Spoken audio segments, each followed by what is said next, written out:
Hey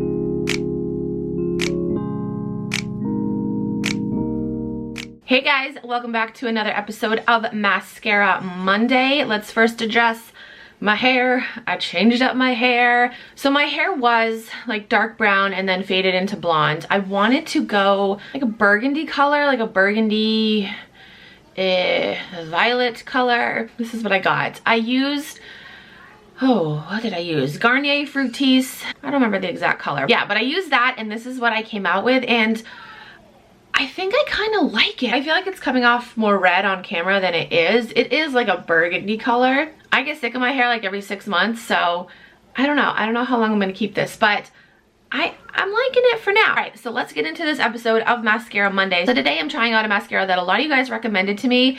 It is the Lancome, and I pronounced this wrong in my haul video. If you guys didn't see, I did an Ulta haul video. I'll link that down below. In that video, I pronounced it Monsieur because I was like just sounding it out, like I was reading it how it looks like it should be said, but it's actually Monsieur. So yeah, it's the Monsieur Big Mascara, and I just got, if you guys can hear noise in the background, it's my girlies. It's Monday morning. We're trying to do this. I got the travel size. This actually came in a kit with where'd it go?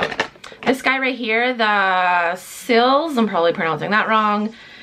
This is like a primer, and it also came with a makeup remover. So I got those three for $25. The full size does retail for $25. I actually couldn't find just the mascara at my Ulta, so I figured why not just get the set.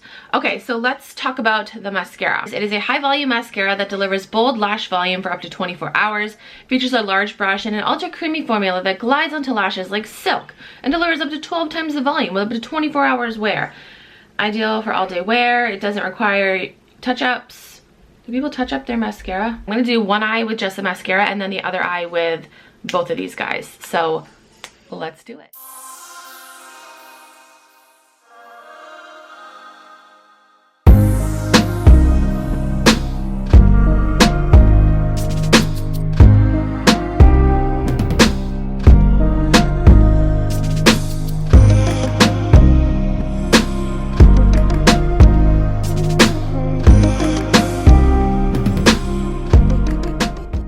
Okay, so my final thoughts on this mascara. You can totally see the difference. On my right eye, I use both of these guys together, and then on this eye, I just use this mascara. So I recommend using both of these guys together because you get a whole different look. One thing that's kind of frustrating, although it is my own fault, is that this wand is super tiny, so it was kind of messy. I got it like all over my eye, but it's because this wand is super tiny. You won't run into that problem if you use the full size. I will definitely be purchasing the full size because I really like the way that it looks. But again, not so much on its own. I don't think it really does much on its own, but these guys together, I'm liking it. Maybe I'll do a follow-up to this when I do purchase the big size, because maybe, I don't know, I found that some mascaras do perform better when they're in like the regular full size as opposed to like tiny ass little wands like this, because it's hard to work with, especially this one. This one's like, I feel like this is like extra short. Like there isn't much room between like here and here, you know what I'm saying? Like I said, I would definitely pair the two together, not so much on its own. So that is it for this episode of Mascara Monday. I hope you guys enjoyed. As always, if there's a mascara you want to see featured on this series, just comment down below and let me know. Thank you guys so much for watching. I will talk to you guys in my next video. Bye.